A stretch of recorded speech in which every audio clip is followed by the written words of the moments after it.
Today, we're exploring Lisbon, the capital of Portugal.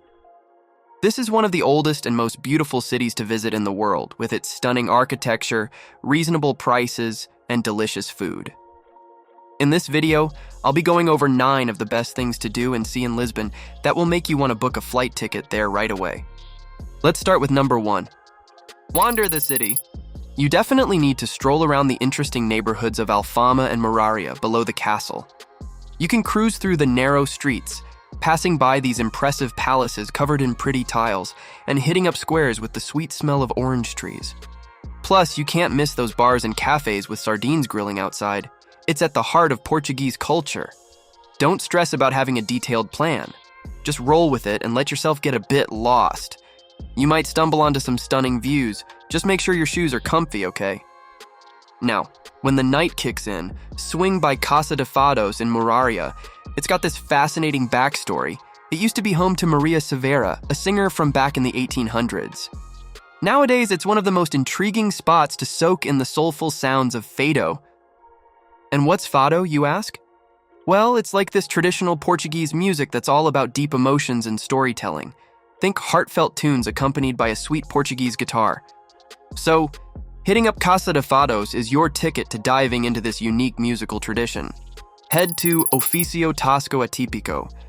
This spot is a fresh take on the traditional Lisbon tavern experience.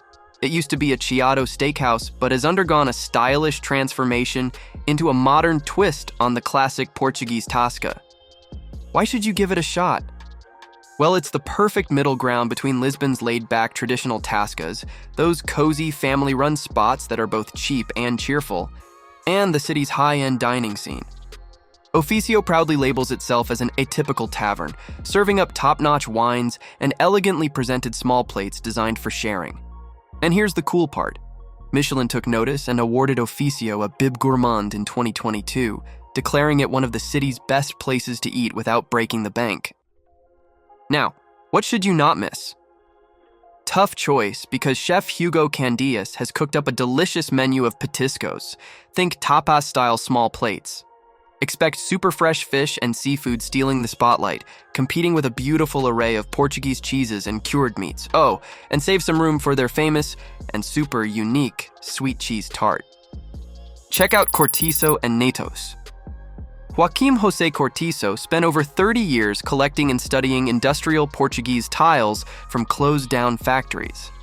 Today, his grandkids continue the legacy at Ciso Natos, offering a unique tile time capsule that unfolds the history from the 1960s onward. This place stands out from other azulejo shops by focusing on mostly mass-produced tiles, but don't let that fool you.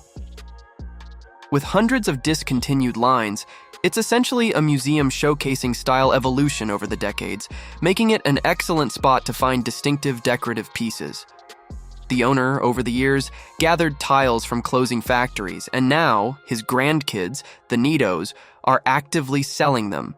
It's a piece of the past worth grabbing now, while you still have the chance. Go to Museu do Oriente. This is a fantastic museum that brings a touch of Asia to your doorstep. What's the story? Way back when, the Portuguese were pioneers, making their mark in Asia. Fast forward to 2008, and the Museum of the Orient unfolds the tale of this historical journey. The main exhibit is a treasure trove.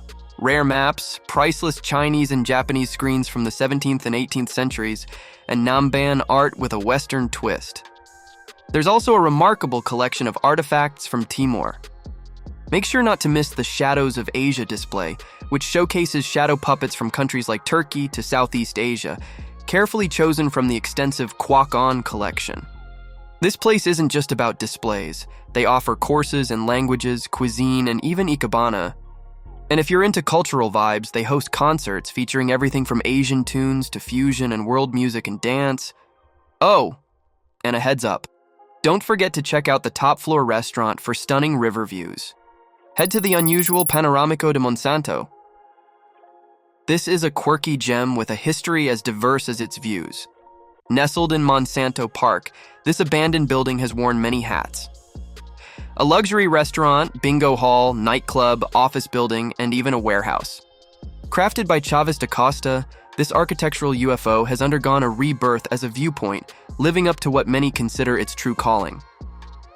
Why should you make the trip? Well, it's not just any viewpoint. It's arguably the best in the city. Previously off-limits since 2001, it drew occasional visits from curious explorers, leaving behind spray-painted memories.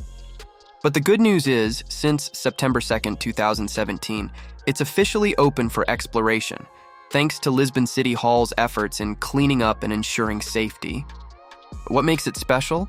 The 360-degree view of the city is simply unparalleled, located in the serene Alto da Serafina Recreational Park, making it the go-to spot for taking in the sights of Monsanto. It's not just a view, it's the best view of Lisbon. The City Hall has cleaned up the site, protected it, and is planning further improvements, erasing the spray-painted sentiments like, "I can't live without you, albino."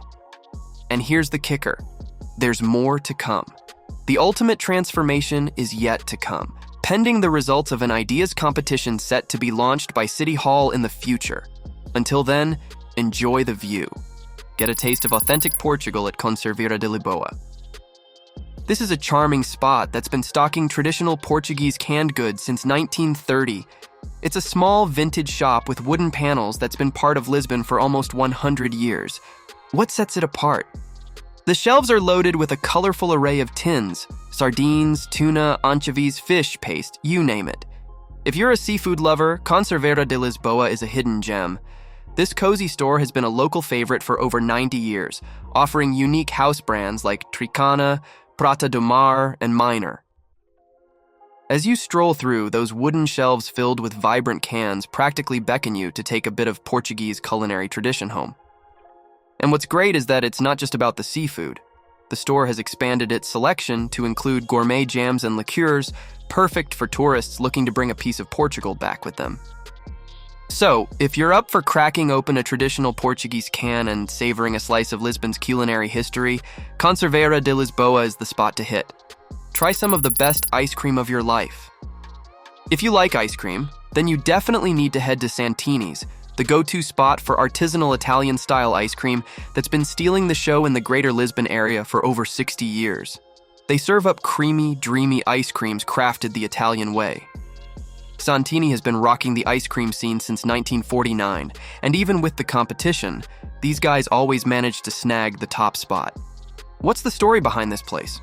Well, it started in Cascais with Italian expat Attilio Santini, who opened the original ice cream parlor in 1949. It quickly became a hit among local high society, including the Spanish royal family in exile. Now, at this Lisbon spot, the tradition continues with their fantastic all-natural ice creams and sorbets that are just as loved. Bonus, they even do deliveries.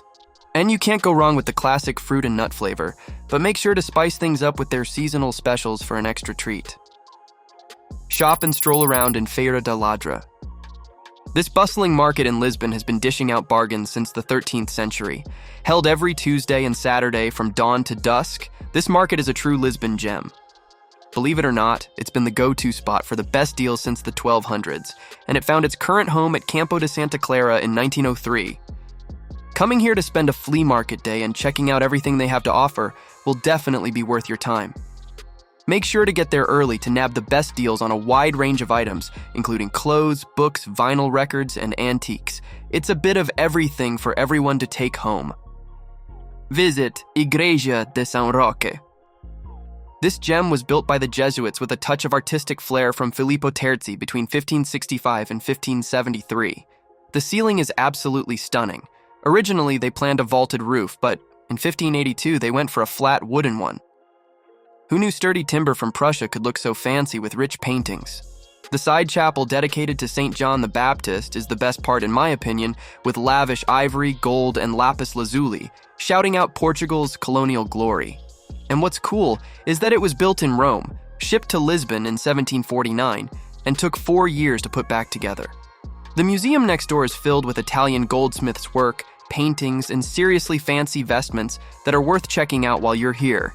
This attraction is a great example of the stunning architecture you'll see during your time in Lisbon. We hope that you enjoyed this video and are planning your trip to Lisbon in 2024. If you did, be sure to like and subscribe for more travel tips and inspiration.